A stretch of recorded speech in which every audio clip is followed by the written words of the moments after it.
Chapter 3. Welcome to the Jungle. I temporarily got my wish to live with my father. Los Angeles was a world that I never had before experienced. There was violence and weirdos everywhere. We were sleeping in the body shop where my father was working, doubling as security guards in the evenings. It was one long room with a single window looking out onto Main Street with paper-thin walls. There was a bar across the alley to which my father would bring me sometimes, introducing me to glasses of beer and pinball machines at the age of 12. In the room, my father slept on one side of the cot and I slept on the other. I slept with a loaded .22 rifle next to me. My father slept with his pistol. One night, a piece of rotting plaster from the ceiling fell on my father. He woke up firing bullets flying around the room. When we realized what had happened, we shared a nervous laugh. Sometimes, Dad would leave me there alone all weekend, and I would lie there at night with the gun pointed toward the door, ready to shoot at the first intruder. I don't know what you're doing at 12, but I'm pretty sure it wasn't this. Another evening, while my father was frequenting the bar across the alley, someone did try to break in. I heard a noise at the end of the room, a rattling coming from the window. When I adjusted my eyes to the darkness, I realized that someone was actually halfway through the window. Scared, I screamed at the top of my lungs and freaked out. In one quick movement, I raised my rifle and began firing at the window. To this day, I have no idea if I killed someone that night, since the person who tried to break in fled the scene. Later in my life, I would make the decision never to touch a gun again. My father would even buy me a shotgun and ask me to go hunting, but I refused to ever have anything to do with guns. I would come to see nothing but disaster as a result of gunplay, including a friend at school who shot and killed another friend over a $5 card game.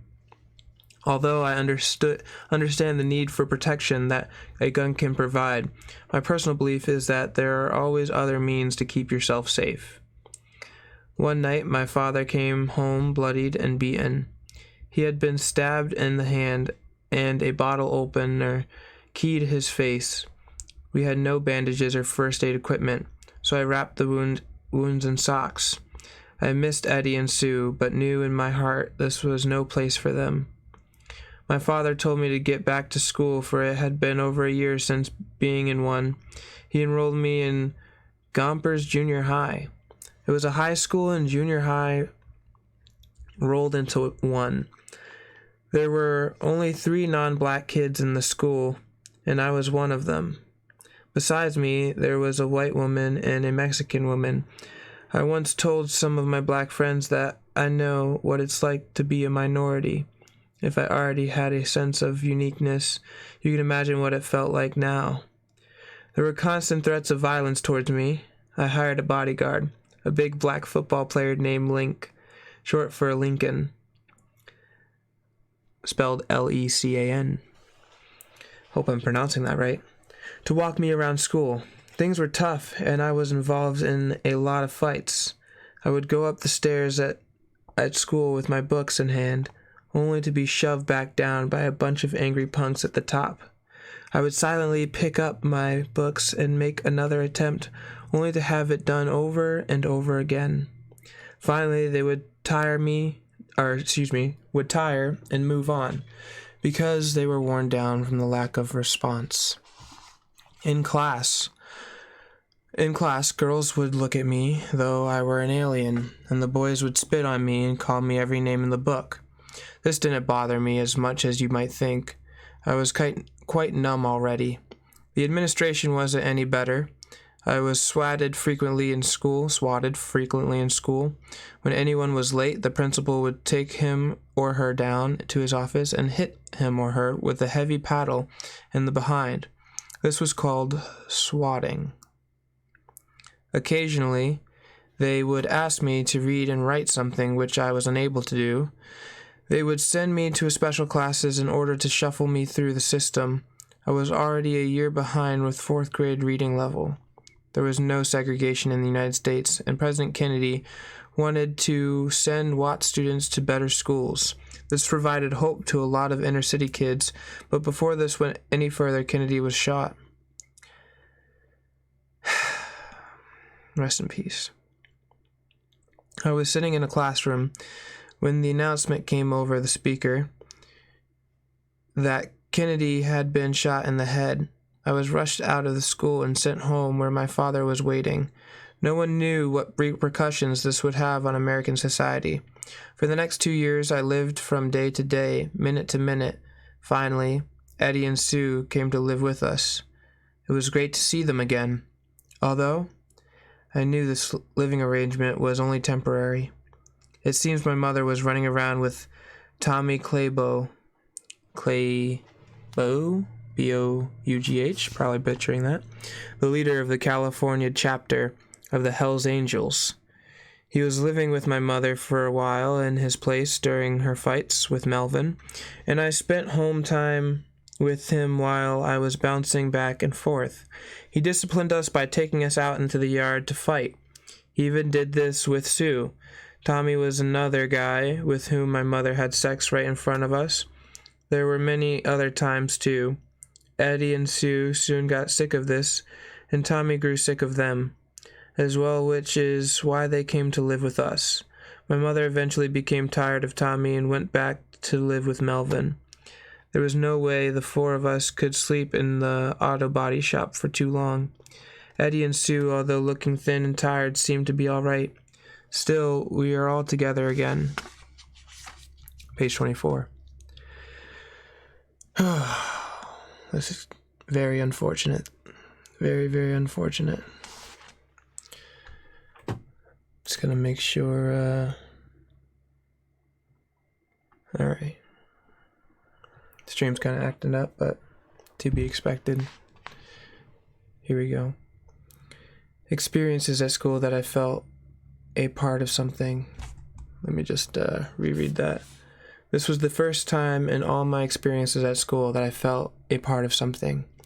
I became the leading runner on the team. Also, around this time, I began to experiment more with alcohol. Of course, it was always around the house, so I started testing the waters and enjoyed the warm glow that a couple of shots could bring me. Sometimes I would show up at practice a little buzzed, but no one picked up on it. Sometime after a few shots of old granddad, I heard the phone ringing in the apartment. I got off the couch and drunkenly fell to the floor, crawling over to the phone in what I thought to be an amusing stupor. My lack of study ability eventually caught up to me. The school told me I could no longer be on the track team because of my grades. If I raised my grades, I could go to the next track meet, otherwise I was out. How could I possibly learn to read or write in the next 2 weeks? I was angry and hurt. The day of the meet, I was sitting in class and raised my hand to go to the bathroom so I could run out and meet the team. I had my gym bag packed and ready to go. I got on the bus, and when the coach yelled, "Roll call," and came to my name, he said, "Wait, Steiger's not here," and crossed my name off the list. I spoke up and said, "Here, coach." He looked at me and shook his head, saying, "You are not here." He then let the bus roll with me on it. During the ride, the coach came over and asked me to join the junior varsity team. I couldn't believe it. The coach understood that. That's a pretty cool coach. Just a heads up, Boo, your stream be weird. It could just be me. No, it is being weird. That's okay. I don't know why, but I'm just going to roll with it. Not going to spend too much time trying to fix it. Technology always be technology, sadly. Anyway, pretty cool coach, which was definitely a right call in my case. He not only bent the rules for me, he set me up with a tutor so I could join the team. I was in again. My father called the running a waste of time. He always wanted me to play football. Every week I asked my father to come to a meet. He was working out of an apartment doing phone sales directly across the street from the high school and could see the meets from our window. All he had to do was open his window to see me run by. Every meet, I watched the window, and every time there was no one in it. Once again, it hurt. It hurt to know the man I had always fought to live with wouldn't even acknowledge what I was doing. The school had an awards banquet at the end of the season, and the coach told me I was getting a trophy. When my father came home the night of the banquet, he saw me getting all dressed up. He asked me where I was going, and I told him. He was shocked that I was actually good at running. He asked me if I wanted to him to come, but I told him not to bother since I had already begged him repeatedly to attend. The trophy was my ways of saying, "Screw your football, Dad." He ended up coming anyway, and that night was one of the happiest of my youth. My advice for all kids out there who find it hard to fit in: grab onto a sport, any sport, for it will change and may even save your life. My father watched me go to the podium, and afterward I could see tears in his eyes. He gave me a big hug as he whispered in my ear, "I still wish you had played football." I wasn't going to let him spoil my evening, so I let it go and accepted the moment. That night I felt a connection with my father, which I never felt or experienced before. He apologized and said he was proud of me. We were friends. It was around this time that girls started looking really good to me.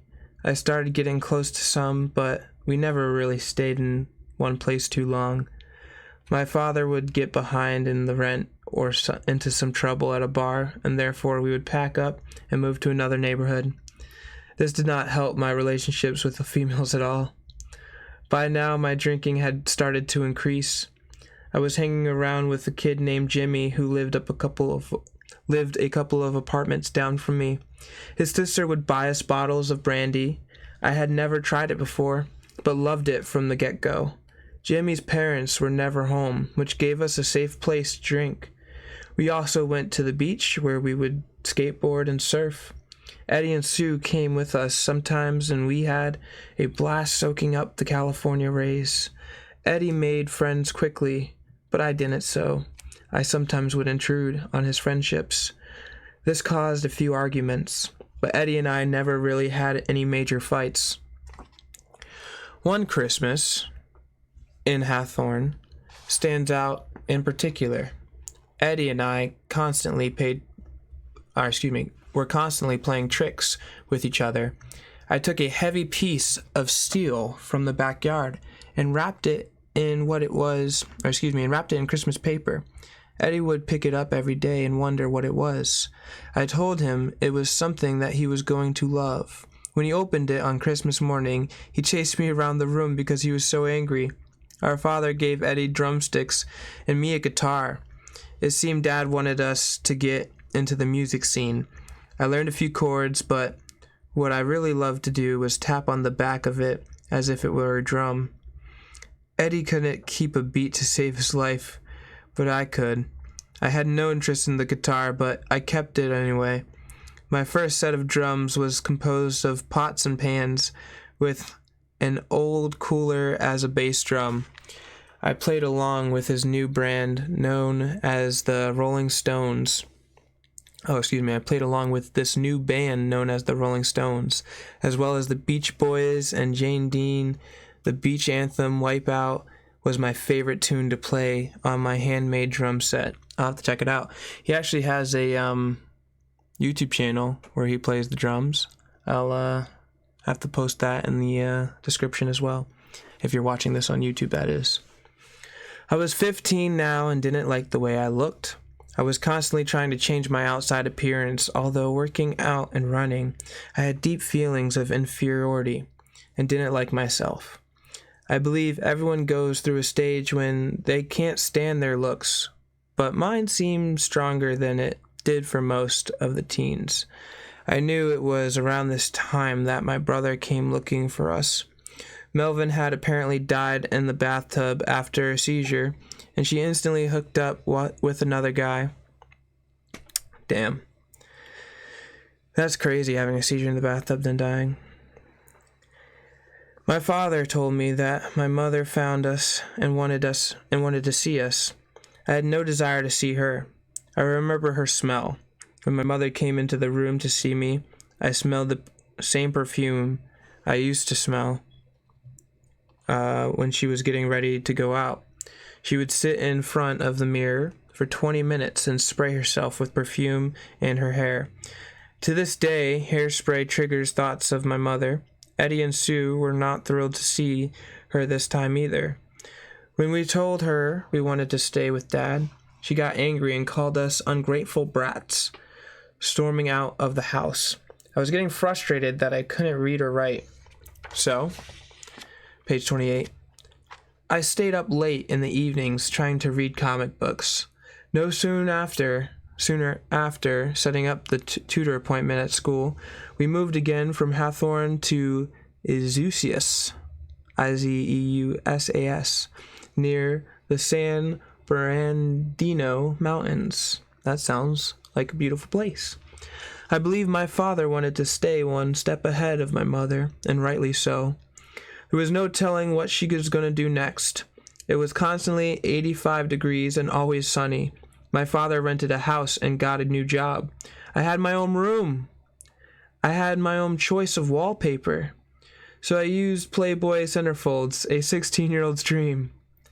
I started drinking even more at this time after I ran into my friend Tommy, with whom I used to work out. He drank his father's stash and I joined him. Again, I felt like life was all right. After a couple of beers, it really seemed harmless. In the garage, I made myself another drum set. I spent hours listening to the Stones and beach stuff. One day, I was in the living room playing my favorite radio station when my father came in screaming. He picked up my stereo and ripped it out of the wall. In one quick motion, he smashed it into 1,000 pieces on the floor. I turned around and hit him square in the face. I had never stood up to anyone before. He crashed against the wall and slowly slid down the wall. I yelled at him, telling him if he ever touched anything of mine again, I would kill him. When he started to come to, he told me I was going to reform school. Eddie and Sue came into the room and began crying. Sue told me, "You are in trouble now, Donnie." All I said was, things couldn't get any worse than this. I was scared, but would not back down from him. He never made the call, but decided he'd better get his kids out of this California environment. Chapter 4. Going East. Going to the country, we have to anyway. Packing our belongings. This time, we're going to stay. Everyone needs help once in a while. Asking for assistance does not mean you are a bad person or that you are losing your independence. It is a healthy person that can accept and be grateful for help. God loves you exactly the way you are. I guess my father thought it was the West Coast's fault that I knocked him out. My father's mother lived in Greenfield, Massachusetts, so he decided to take us there to live. There was plenty of trouble in Izeusas, California, that may have prompted our cross-country move because the house we were staying in was a disaster area, and Dad was once again behind on the rent. We packed up the old station wagon and left everything else there. My father put Sue on a plane and told her we would meet her at Grandma's.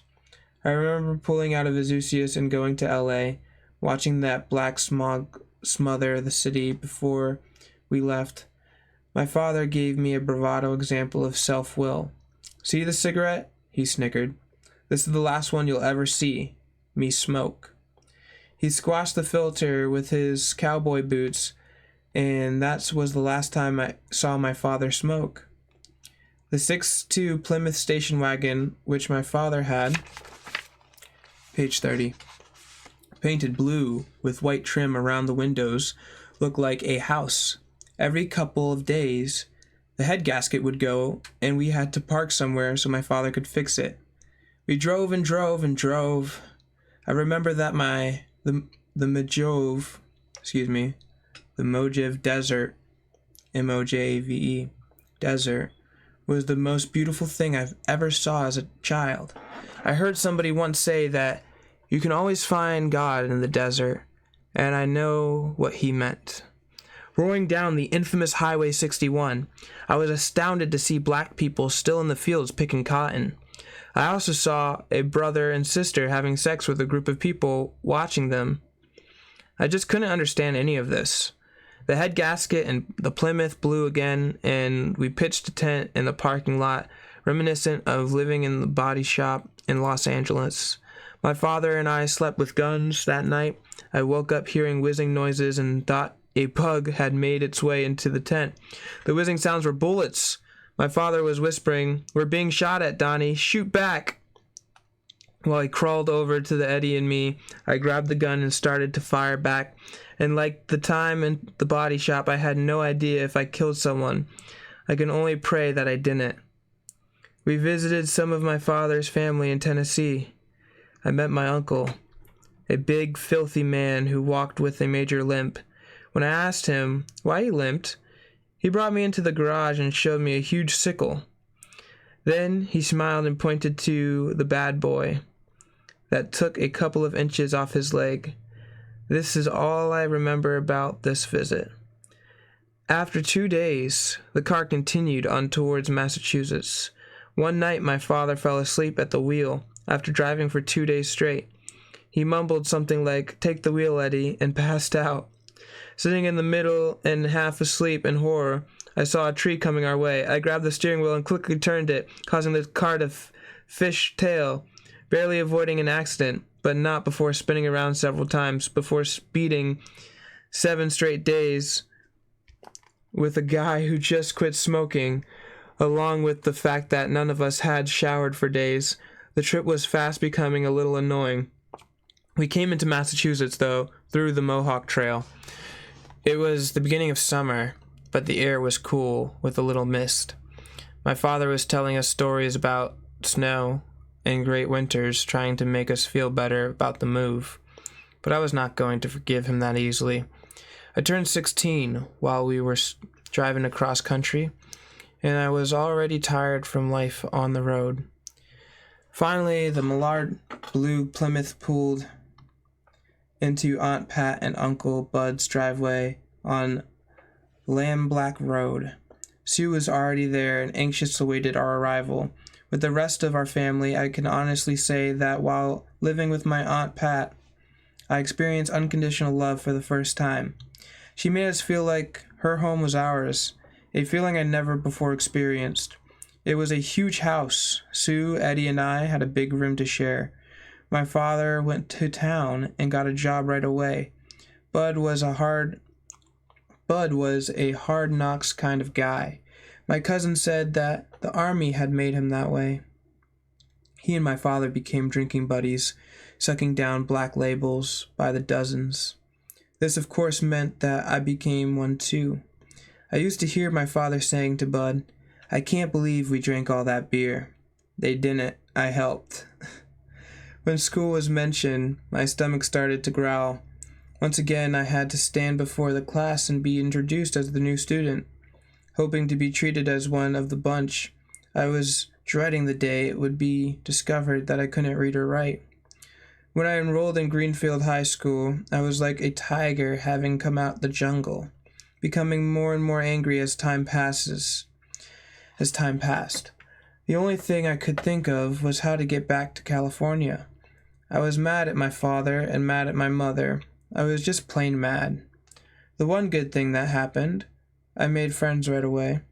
A Robert Plant look-alike by the name of Steve Quillivan.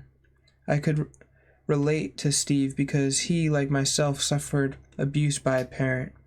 His father was drunk, who'd beat him, oftentimes leaving cuts and bruises on his body. I made some makeshift drums and practiced every night. My Aunt Pat would watch me practice, telling me over and over how good I played. Pat was a talented singer himself. She used to sing Connie Francis' song in the living room. We had what we called a Steiger talent night. On Saturday nights, her daughter Janice used to act out skits. My father did his magic tricks, calling himself Steiger the magician. Aunt Pat would sing with me, playing the drums. My cousins were Sandy, Janice, Robin, and the youngest was Stephen. We all got along very well, and I thank them to this day for all their acceptance and unconditional love. It was a real hoot playing with all of them and watching them perform various skits on talent night. Eddie was playing the guitar, and even Sue picked it up for a while. There was one thing you could always say about my youth. It was never dull. In school, though, I was becoming a tyrant. I was enrolled as a freshman and doing my best not to let anybody know how stupid I was. The seniors used to come into our shop class before they would go out to learn carpentry. During this time, they bullied the younger kids around.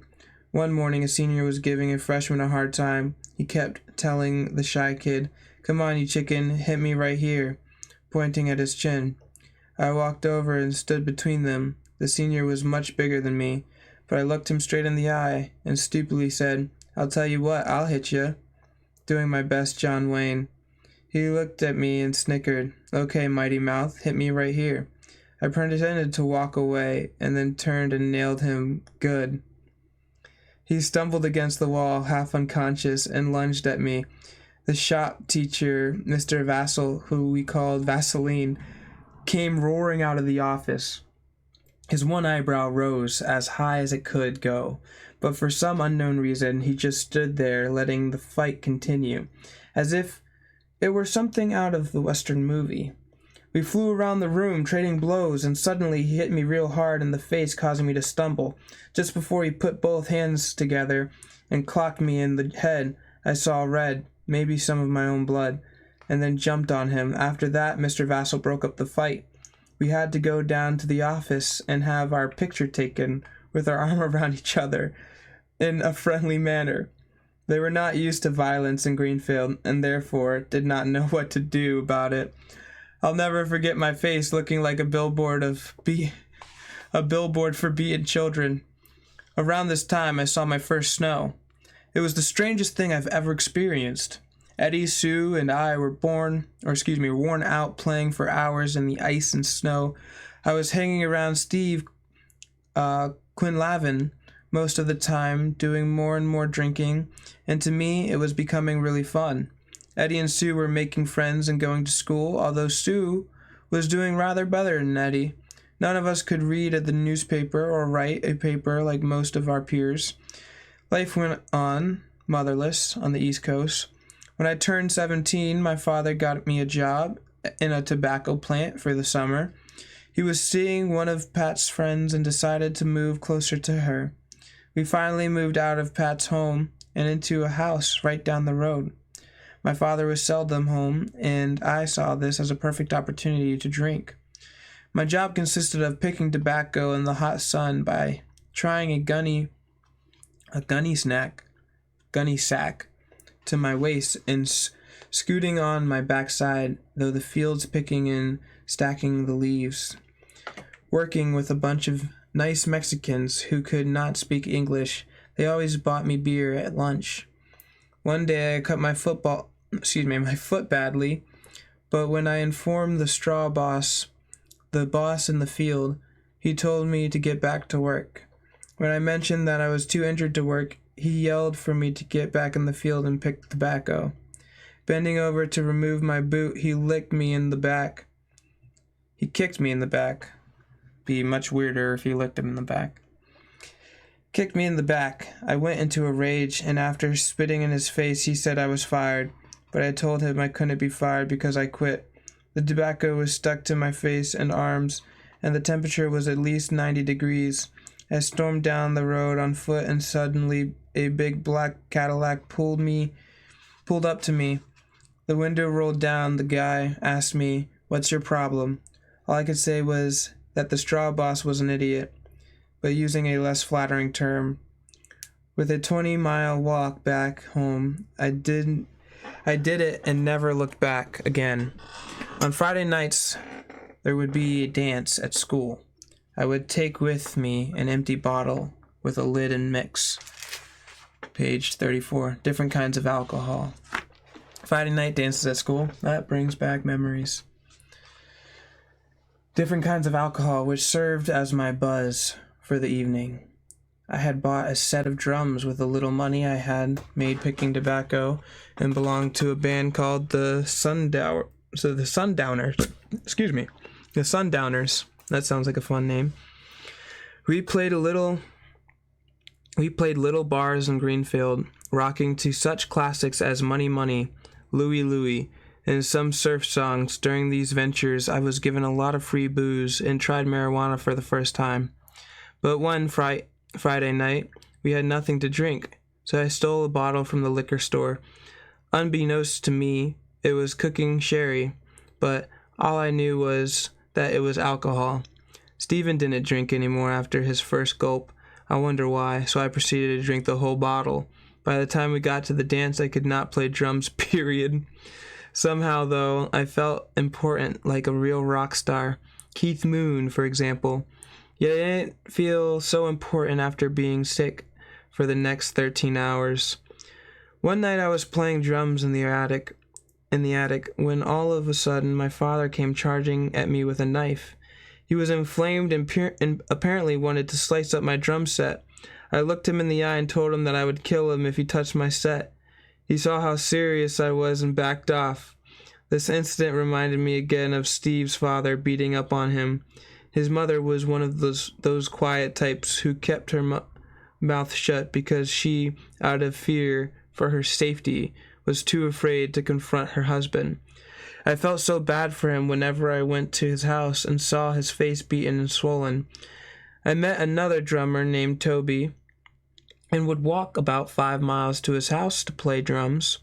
He had a very nice mother and a great set of drums. One day after coming home from Toby's, my father told me we were moving to Worcester, Massachusetts, quite a ways from Greenfield. I let him know I was not moving anywhere. To me, this was the last straw. I had grown comfortable there in the western part of the state, having friends and a band that made me feel I belonged. My father wanted me to marry the woman he'd been seeing, and since she was moving to Worcester, so were we. No way. Did I read that right? My father wanted to marry. Okay, not wanted me to marry. Thank God. Wanted to marry the woman he'd be seeing. All right. Continuing. I couldn't believe that he was doing this to us again. Not only did I have friends and a band, I now had a new girlfriend, Holly. Now it was being ripped away. I don't know what's worse. Page 35. Being loved for a few years or not knowing love at all. Either way, it hurts.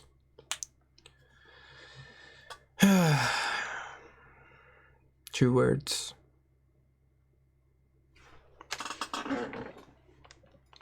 My father said I had to go.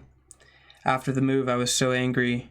I started being self-destructive by sniffing glue and gasoline, smoking and drinking even more booze. I didn't even want to try anymore or get close to another person again. What was the point? I became emotionally and mentally depressed. My father's girlfriend, Barbara, had 3 kids, Beanie, Jeannie, and Bookie, who lived with us. Since they were younger than the 3 of us, they required more attention, which put us on the back burner. This made me feel hurt, angry, and worse, lonely. All I really wanted was someone to give me a hug and tell me everything is all right. Barbara wasn't mean to us, but she just naturally spent more time with her own children. It was difficult to look at her as a mother because she was young looking and, I thought, kind of sexy. Definitely not the mother type. My father was drinking heavily again, and any attempt at a normal family life was marred by his drunkenness. It's a lot easier to overdo something than it is to underdo it. Oh, excuse me. It says undo it. But I think he meant underdo it. I'm not sure. I had a conversation with him today, and he said underdo, so we'll see. Continuing. I went to school one day and realized I couldn't go on like this anymore. On the bus ride home with Eddie, I knew this would be my last day in Worcester.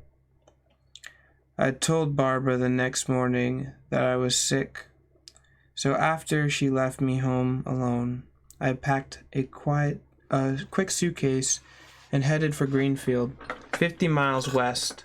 At 17 and a half, all I cared about was leaving this messed up life of mine. My father was so angry about me running away, he never bothered looking for me. As I entered the town where I had a true sense of belonging, I lay low, sleeping in Salvation Army bins and various other hideaways. I hated everybody for not coming to look for me. With each passing day, even if they had found me, I probably wouldn't have gone back. This ever-constant anger turned inward, created depression. I decided at this point to slowly kill myself through drugs.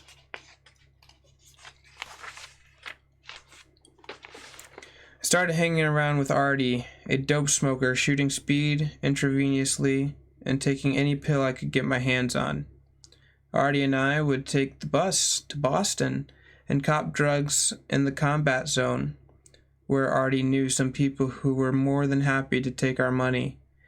Our intention was to bring the drugs back to Greenfield in order to sell them, but of course we consumed them immediately upon our return. I found a part-time job and got a room in downtown Greenfield for $8 a week. Steve eventually left his dysfunctional home and took a room in the same building. I remember watching the news about Woodstock in 1969 on a little black and white television that belonged to Steve. I was totally blown away by what I saw, which confirmed to me that partying was the only way to go. We both began going to Boston every weekend, living on the streets, sleeping in the graveyards and Salvation Army clothing boxes. It was the 60s, and you could meet various people to party with for weeks at a time. During this period, I had to get on a bus with other hippies and head to Springfield to see if we were going to Vietnam. The echoes of Alice's restaurant were ringing in my brain. They called me in a room in an office, asked me if I ever did drugs. I gladly told him I did everything, and he could see the marks on my arm from using speed. He looked at me and asked me more stupid questions, and then said for me to get back on the bus. I asked him what this meant, and he said, "Donald Steiger, what this means is the United States Army does not require your services. Have a good life." They didn't draft him. That's crazy. And with that, he got up and left the room. This was, so I thought, the best thing that drugs ever did for me. I said nothing on the bus back because I knew most of the guys were heading overseas. Back in Greenfield, I met a girl by the name of Debbie at a party who took me back to her pad. She wanted me to have sex with her and agreed to pay me for it. She and her older sister used to have me cop drugs for them, after which we would all get stoned. She said I could stay at her pad as long as I slept with her at 17. I lost my virginity to Debbie, not knowing anything about love. Sex became like any other drugs. I was using a quick way to feel good. I stayed put in Greenfield for a while, playing music on occasion, and eventually getting in another band.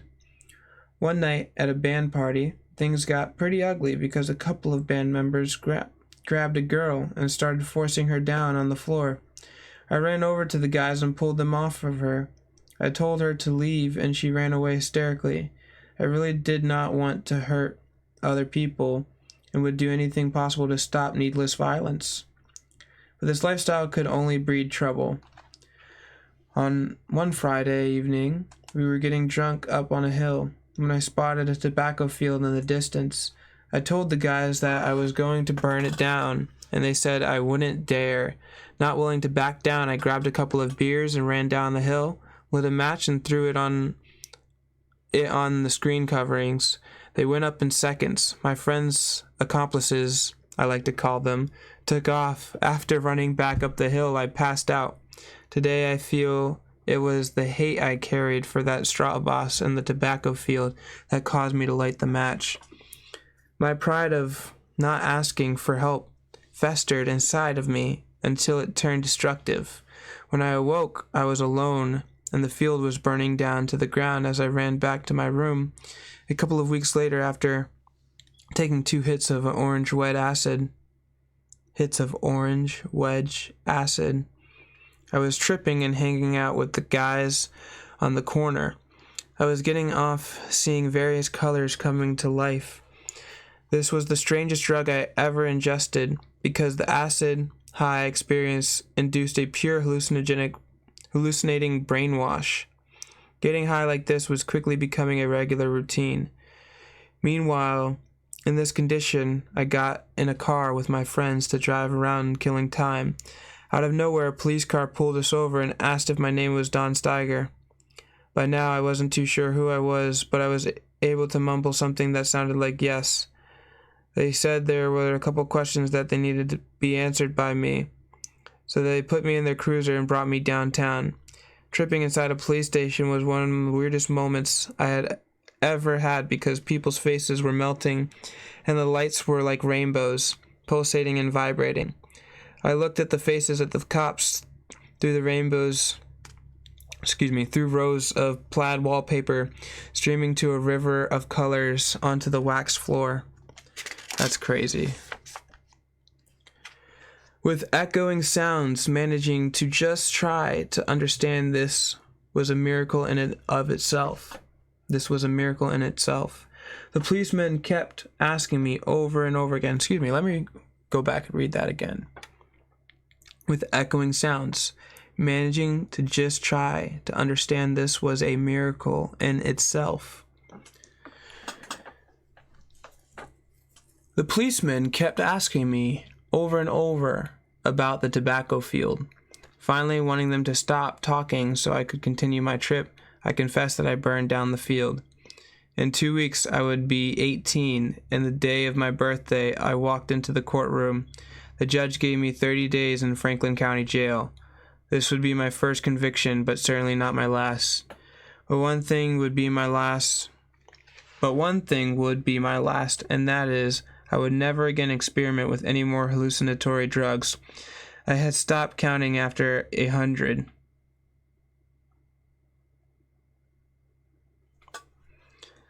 Did that mean you tried it 100 times? Earlier, I had befriended a street weirdo named Joseph, giving him a few bucks for a drink. When I got settled in jail, I saw Joseph in from the cold due to some infraction of the law. He showed me the ropes, and I kept close to him. I got a job in the laundry room, which was cool because it made the time pass quicker. I remained sober in jail, even attending AA meetings, but having no clue as to what they were saying. One important thing I did do while I was there, I started trying to learn how to read and write. I wrote my family a letter with the help of other inmates. My brother Eddie received one and came to visit me. I thanked him for coming, but told him not to come anymore. I didn't want him to see me there and like that. Chapter 5. The vicious cycle. You can have this stupid life. You can have this town. The more I try to understand, the farther I go down.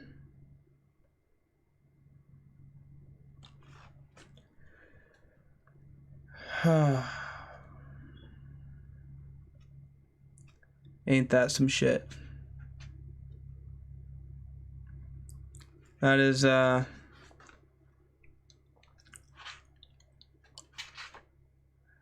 some heavy shit.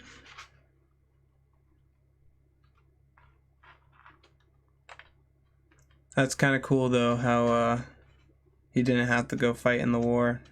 because of drugs. Not saying, you know, at least there was one good thing out of it. But that's where we're going to stop there. I think we're going to do 2 chapters at a time, just to not make the book get my voice get too dull on you guys. So yeah, Suck Up the Purple Buttermilk by Donald Otis Steiger. I'll let you guys look at the pictures. If you'd like to look at the pictures, I highly recommend buying the book on Amazon, and I'll post that link in the description of my YouTube video, as well as his YouTube channel where you can see him drum. And Donnie's 73 today. He is doing really well, and hopefully we're getting to the good parts where he talks about his true process and recovery. So I'm really excited for this book. So far it's a really good book. Highly recommend checking it out. And the second book, Passion in the Fire. And if you enjoyed it, of course, leave a like, comment what other books you'd like to see me read, and I will catch you guys on the next time. Stay positive, be healthy, make good decisions. If you remember anything, remember this: you're gorgeous. What picks me up is your loving soul, and every time that I come home, I get to see you in your fancy clothes. But if this time ever has to come to an end, don't you cry, just smile because it happened.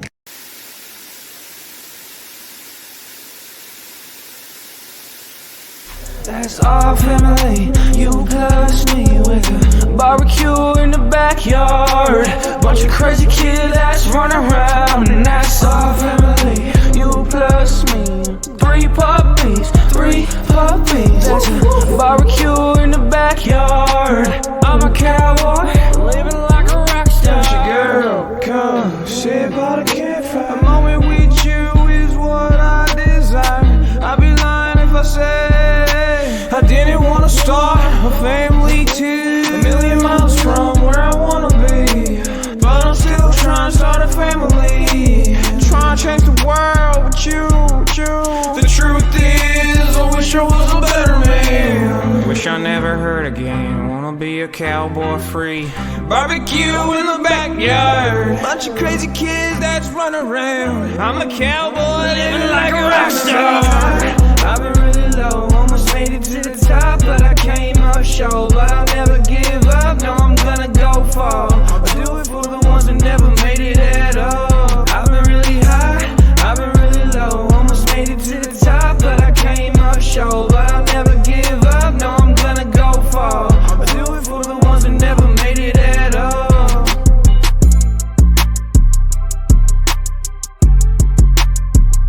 That's our family, you plus me, with a barbecue in the backyard, bunch of crazy kids that's running around.